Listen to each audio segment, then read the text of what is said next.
Divina y santa es su presencia. En esa misma adoración y en ese mismo sentir, iglesia, yo les invito a buscar en el libro de Mateo, capítulo 2, y vamos a estar leyendo los versículos del 9 al 12. El Evangelio según Mateo, capítulo 2, versículos 9 al 12. Cuando lo vayan encontrando pueden decir amén. Amén, amén. Dice la poderosa palabra del Señor en el nombre del Padre, del Hijo y del Espíritu Santo. Después de esa reunión, los sabios siguieron su camino y la estrella que habían visto en el oriente los guió hasta Belén. Iba delante de ellos y se detuvo sobre el lugar donde estaba el niño. Cuando vieron la estrella, se llenaron de alegría. Entraron en la casa y vieron al niño con su madre, María, y se inclinaron y lo adoraron. Luego abrieron sus cofres de tesoro y le dieron regalos de oro, incienso y mirra. Cuando llegó el momento de irse, volvieron a su tierra por otro camino, ya que Dios les advirtió en un sueño que no regresaran a Herodes. Te adoramos, Jesús. Entraron a la casa y vieron al niño con su madre María y se inclinaron y lo adoraron. Yo te invito a inclinar tu rostro ahí donde tú estás. Padre Santo y Padre bueno, damos gracias por tu divina presencia. Damos gracias por tu acompañamiento, damos gracias por tu fidelidad. Damos gracias, Jehová, por la libertad, Señor, mi Dios, de llegar a tus atrios. Y Padre amado, Señor, sentir cómo tus manos nos moldean. Sentir cómo tu Santo Espíritu, Padre amado, nos redarguye y nos consuela. Y cómo tú, Señor, mi Dios, día tras día muestras cuánto fue tu amor. Padre amado, damos gracias, Señor, mi Dios. Y hoy, Padre amado, reflexionamos sobre ese niño que nació, su significado, Padre Santo, su deidad, su poder, el amor que había, Padre amado, en su encarnación, pero sobre todas las cosas, Jehová, en su llamado. Padre amado, en la invitación, Padre amado, que nos impulsa a responder qué hemos de hacer, Padre Santo, a la luz de ese niño. Padre, posamos en tus manos, que tu Espíritu, Señor, mi Dios, nos dirija y nos guarde, ministra. Y hoy, Padre amado, habla a tu iglesia, que estamos prestos para escuchar tu voz. Gracias te damos, Jesús. Amén y amén. Adoramos al Señor, iglesia. Bueno, iglesia, qué triste cuando se acaba. Ya, ¿verdad? Muchos estudiantes ya mañana regresan nuevamente al colegio, a la escuela, a la universidad. Ya mañana, pues no quiero robarles la bendición, pero ya mañana cuando salgamos al día a día vamos a ver, ¿verdad?, la diferencia del tránsito y cómo todo, ¿verdad?, nos vamos despidiendo de la Navidad, aunque cuando uno es buen puertorriqueño las Navidades nos duran en febrero, hasta febrero. Y cuando somos buenos cristianos nos dura toda la vida, gloria al Señor. Pero hoy, iglesia, vamos a ir culminando la serie de mensajes sobre el nacimiento de Jesús. Y como bien reflexionábamos en el devocional, en el mes de diciembre hablamos acerca de su nombre y cómo cada nombre de Jesús representa una bendición para nuestra vida. Hablamos sobre ese Jesús, su nombre significa admirable, sobre ser consejero, sobre ser Padre eterno y ser príncipe de paz. Reflexionamos sobre lo que Jesús representa en nuestra vida y los propósitos que había en su encarnación, sus propósitos de amor para nuestra vida en ese nacimiento que nosotros celebramos año tras año a través de la Navidad. Sin embargo, iglesia, hoy hemos de hablar no tanto del significado y los propósitos de Jesucristo. Hoy vamos a hablar de la respuesta de nuestra vida ante tal nacimiento. ¿Cómo yo he de responder con mi vida ante aquel que su nombre es admirable? ¿Cómo yo he de responder a mi vida ante aquel que su nombre es consejero, Padre eterno, y aquel cuyo significa para mí un príncipe de paz? Hoy vamos a ver cómo debe ser nuestra respuesta de vida ante el nacimiento de ese niño que nos ha nacido. Y vamos a hablar cómo debemos responder ante el nacimiento de esa luz que ha sido alumbrada en nuestro ser. Y vamos a ir reflexionando ante el testimonio de estos sabios que fueron a adorar a Jesús en su pesebre, que mejor son conocidos en nuestra tradición como los 3 Reyes Magos. Para estar claro de los que estamos hablando, son estos 3 sabios. Ahora bien, iglesia, si entramos en el texto, el Evangelio de Mateo es de los 2 evangelios que incluyen el nacimiento de Jesús. Ahora, la historia de los sabios solamente se cita en este libro, pero si nosotros vamos hablando de los primeros capítulos de Mateo, Mateo tiene una peculiaridad y hay un mensaje de unas verdades claras y precisas que él quiere marcar, iglesia, sobre ese niño. Apenas comenzando el libro, él quiere exaltar que Jesucristo es Hijo de Dios, que su encarnación nació de virgen y que por lo tanto era 100% hombre, pero a la misma vez, como proclamamos los discípulos de Cristo, era 100% Dios. A través en esos primeros 2 capítulos marca el cumplimiento de la profecía para que estuviera claro y preciso que aquel que había nacido en aquel pesebre era el Mesías. Mi alma te adora a Dios. Pero tiene la bendición para nosotros el incluir un relato que es donde presenta unos sabios que le fueron a adorar. Para nosotros, ¿verdad? Hablar de los sabios, como bien los conocemos, de los Reyes Magos, es algo normal y nada peculiar, porque es algo que está marcado en nuestra tradición, es algo que desde niños estamos celebrando. Pero la realidad es, iglesia, que cuando se leía ese texto y veíamos la adoración de esos sabios, ciertamente había un propósito que este autor quería marcar. Porque estos sabios, iglesia, se conocían como una casa sacerdotal de los persas, surgían de Mesopotamia, una patria de astrología en el mundo helenístico. ¿Y qué yo le quiero decir con eso, iglesia? Es que esos sabios no eran judíos, tan simple como eso. ¿Cuál es la conclusión?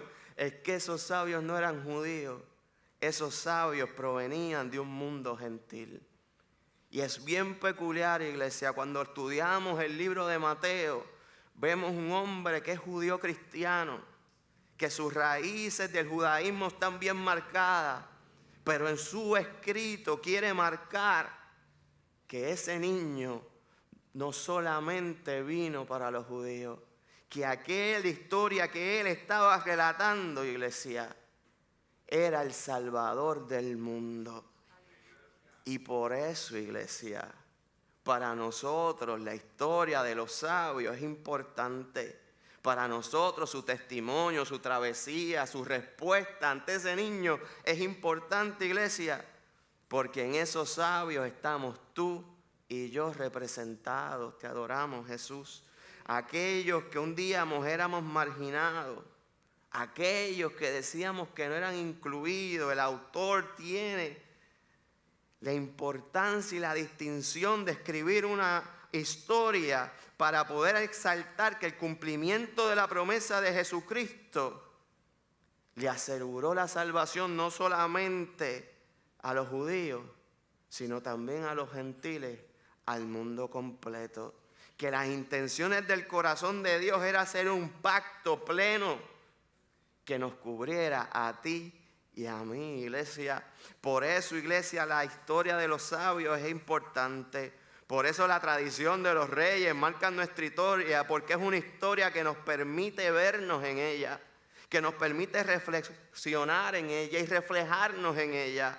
Y un día como hoy poder escudriñar y poder estudiar a través de ella cuál debe ser la respuesta, no simplemente de los sabios, sino cuál debe ser la respuesta de nuestra vida ante el mensaje de aquel niño que ha nacido. Cómo nosotros hemos de responder ante esa estrella que alumbra nuestra vida. Cómo nosotros hemos de responder ante ese pesebre, ante esa luz del mundo. Mi alma te adora a Dios. Si vamos interpretando la palabra del Señor, dice la palabra en el relato en el capítulo 2 que Mateo, que los sabios siguieron su luz, que siguieron la estrella y la luz de la estrella fue la que los llevó y la dirigió a la presencia de Jesús. Este relato vemos el cumplimiento de lo que se había prometido en el libro de Isaías en el capítulo 9. Si vamos al capítulo 9, versículo 2, dice la promesa: el pueblo que andaba en la oscuridad vio una gran luz. Una luz ha brillado para los que vivían en tinieblas. Te adoramos, Jesús. La realidad es que cuando uno está en tinieblas, iglesia, cuando uno está en desespero, cuando uno está en quebranto, un rayo de luz da esperanza. Un rayo de luz nos da dirección. Un rayo de luz propicia, iglesia, vida. Te adoramos, mi Dios. Y esto fue lo que vieron estos sabios. Esa estrella representaba una luz en el camino, un nuevo camino, una dirección, una esperanza. Pero una esperanza no simplemente para un nuevo rey o un nuevo gobierno, sino una esperanza de vida. En ese niño vemos el cumplimiento de la palabra de Juan capítulo 1, versículo 4. Que en ese niño, en él estaba la vida. Y la vida era la luz de los hombres. Te adoramos, mi Dios. En ese regalo, en esa dulce ofrenda del Padre, estaba la vida que era la luz de los hombres. De eso se trataba la luz de Jesús. De eso se trataba la luz de su estrella, que era el símbolo de la vida que nos había llegado como regalo, iglesia, como obsequio del Padre, como ofrenda del Padre. Los sabios reconocieron que en aquel rey que había nacido había luz, una luz distinta, una luz que les había de dar vida. Te adoramos, mi Dios. Y ante esa realidad, ante esa luz, ante ese brillar, ante ese comprender que lo que esa luz representaba, ahí había vida y esperanza. Estos hombres decididos, convencidos, con convicción, iglesia, decidieron seguirle.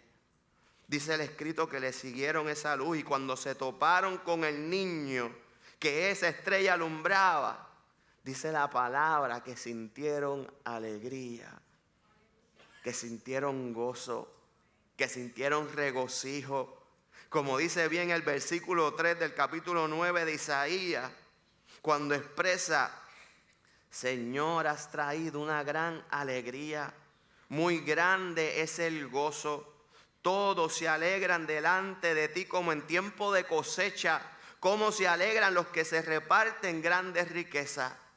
Iglesia, el encuentro con Jesús, el encuentro con su luz que nos saca de las tinieblas a la vida, tiene que producir gozo, tal alegría que como cuando disfrutamos de bonanza y de cosecha, cuando disfrutamos de los resultados de nuestro trabajo y nuestro esfuerzo, cuando recibimos grandes regalos y grandes obsequios, el encuentro con Jesús, iglesia, es un encuentro con su misericordia.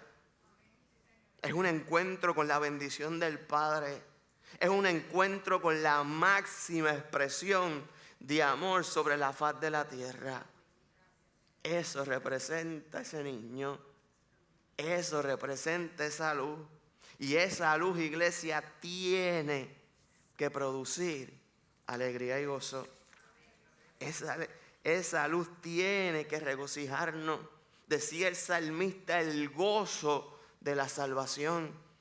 Esa luz produce alegría, pero según el texto y el relato produce algo más, iglesia.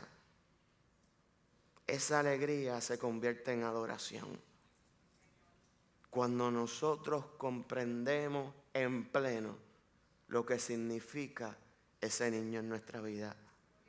Cuando nosotros nos miramos y vemos ese pesebre, esa dulce ofrenda, esa luz que alumbra, que da vida, que nos regocija, produce adoración. Y dice el texto, iglesia, que estos sabios se postraron, se inclinaron y adoraron. Mi alma te adora, aquel niño. Imagínese tal escena: un niño indefenso, un niño en pañales y cubierto, un niño en un pesebre sin decir una palabra, tan grande era la gloria de Dios que representaba el amor de Cristo, que representó y los impulsó a doblar rodillas ante aquel niño que proclamaron su rey. Al doblar rodillas era un símbolo de reverencia, era un símbolo de respeto, era un símbolo de servicio, era un símbolo de plena adoración. Para estos tiempos, cuando un ejército o otros reinos doblaban rodillas ante otro rey, les reconocían como dueño y señor de su vida, les reconocían como rey. Era símbolo de rendimiento, era símbolo de que se negaban a lo que eran y aceptaban lo que el rey que tenían por delante. Iglesias, estos sabios no eran de estas tierras. Estos sabios no servían a otros reyes, servían a otros dioses. Sin embargo, al toparse con la gloria de Jesús, se postraron, mi alma te adora, y adoraron. Se rindieron, se negaron a ellos mismos y se postraron en reverencia, se postraron en servicio, se postraron en adoración. Mi alma te adora, Jesús.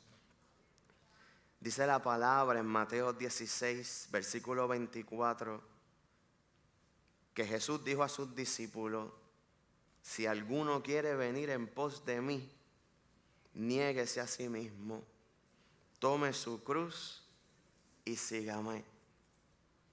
Iglesia, cuando nos topamos con ese Jesús, cuando chocamos con ese Cristo, cuando su gloria es sobre nuestra vida, cuando comprendemos su deidad y autoridad, cuando experimentamos su amor en pleno, nos lleva a negar nuestra voluntad, nos lleva y nos impulsa a rendirnos a la suya, nos impulsa a seguirle, iglesia, nos impulsa a servirle, nos lleva a doblar rodillas y a adorarle.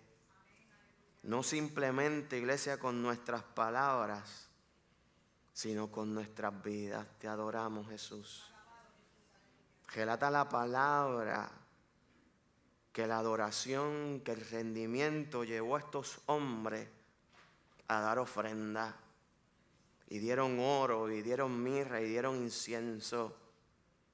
Pero nosotros hoy que reconocemos más de las palabras de ese Jesús, nosotros hoy que tenemos más escrito sobre sus intenciones y su corazón, sabemos que no desea nada material, que ese niño que fue encarnado era el dueño del oro y de la plata, pero que realmente lo que vino a buscar, lo que verdaderamente quería acercar a su corazón y a su vida, Jesucristo lo único que anhelaba era nuestro corazón.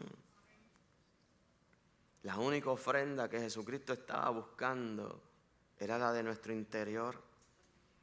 Dice en Proverbios 23, versículo 26, palabra del Señor, y dice: dame, hijo mío, tu corazón, y miren tus ojos por mis caminos. Dame, hijo, tu corazón, y miren tus ojos por mis caminos. El anhelo del corazón de nuestro Señor, el anhelo de las intenciones del Dios, es que ofrendamos nuestro corazón. Mi alma te adora. Esa será nuestra mejor adoración, iglesia. Esa será nuestro mejor regalo. Y en una época, ¿verdad?, que donde a veces nos enfocamos en qué nos van a regalar, en qué nos vamos a dar. Qué bien si empezamos a cambiar los pensamientos y empezamos a meditar y a reflexionar en qué nosotros hemos de ofrendar, en qué nosotros hemos de ofrender, qué nosotros vamos a regalarle a Jesús. Qué lindo sería si hoy nosotros pudiéramos regalarle y ofrendar a nuestro Jesús nuestro corazón.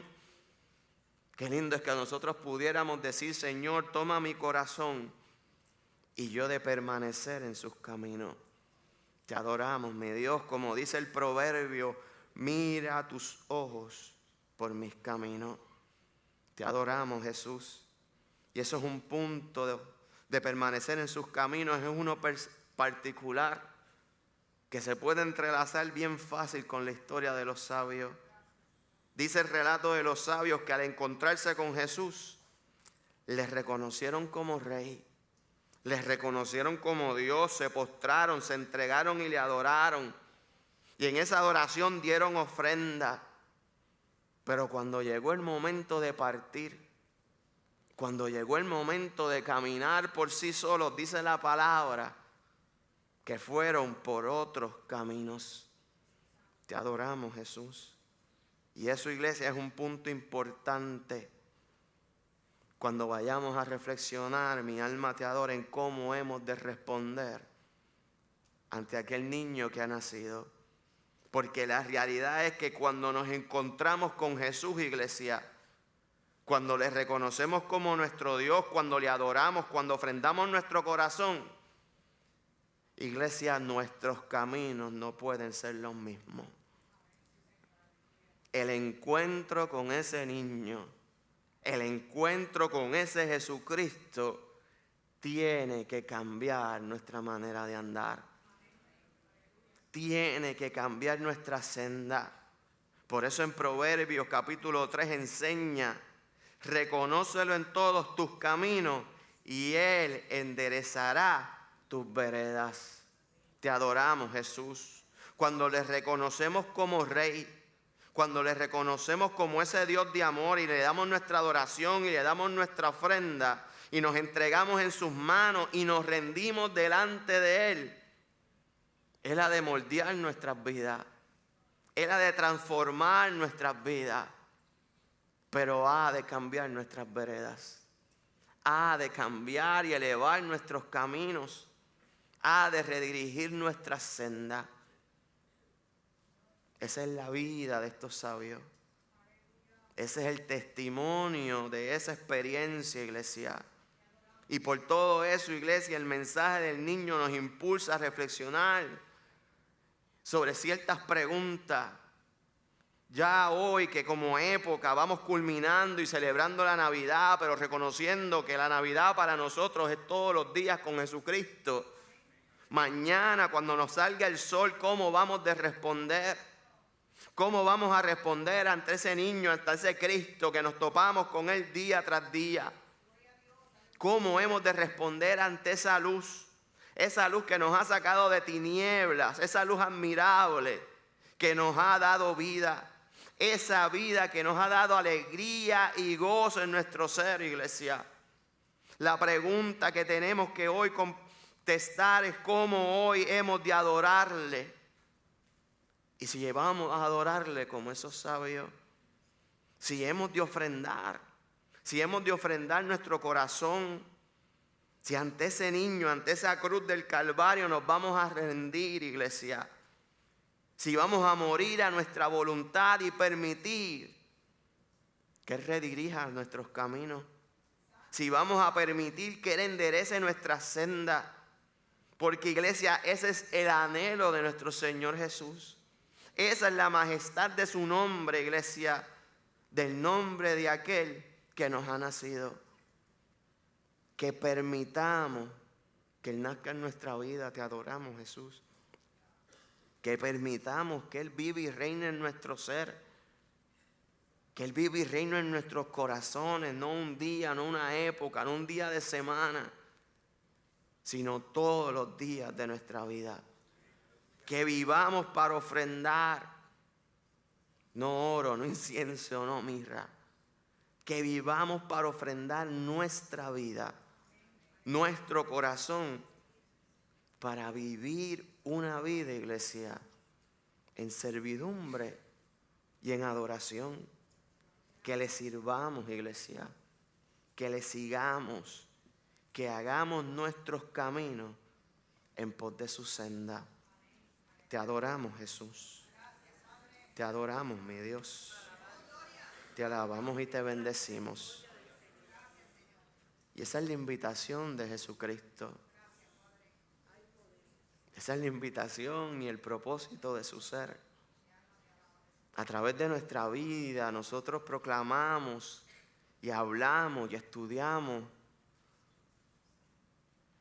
de lo que Jesús, de lo que el Padre, de lo que el Espíritu hace por nosotros. De cuál es su respuesta ante nuestra necesidad. De cuál es su respuesta ante nuestras peticiones y oraciones. Pero qué bien sería si ante el mensaje de la cruz, ante el mensaje del nacimiento, ante el mensaje de Jesucristo, nosotros reflexionamos en cuál ha de ser nuestra respuesta. Que nosotros pensemos cómo nosotros hemos de responder. Porque hoy por gracia hemos visto que hemos sido incluidos en su plan. Porque hoy por gracia hemos visto que hemos sido incluidos en sus misericordias. Te adoramos, Jesús. Y podemos confesar y proclamar que es su luz la que alumbra nuestros caminos, que es su luz la que nos llena de gozo, la que nos da esperanza de vida, que es Él el que merece toda gloria, que es Él el que verdaderamente es Rey de Reyes y Señor de Señores, que Jesucristo ciertamente es Dios y te amó y me amó como nadie. ¿Cómo hemos de responder? ¿Cómo hemos de adorar? ¿Con palabras o con corazón? ¿Cómo hemos de servir? ¿Cómo han de ser nuestros caminos? El texto nos invita a postrarnos. El texto nos invita a inclinarnos. El texto nos invita a entregarnos, a dejar que su obra transforme y cambie nuestro ser. Te adoramos, mi Dios. Si hoy, en esta mañana, esta palabra te invita a responder, si hoy, en esta mañana, nuevamente mirando a aquel niño, a esa dulce ofrenda, a ese Rey que ha dado tanto, y tú sientes responder en adoración, y tú sientes responder en una entrega plena y genuina, y tú entiendes responder en una entrega de servicio, de ponerte en las manos de Él en pleno, para que Él dirija tus pasos. Hoy, mañana y siempre, el altar está abierto. Te adoramos, mi Dios. Hoy la estrella, mi alma te adora, cubre este altar.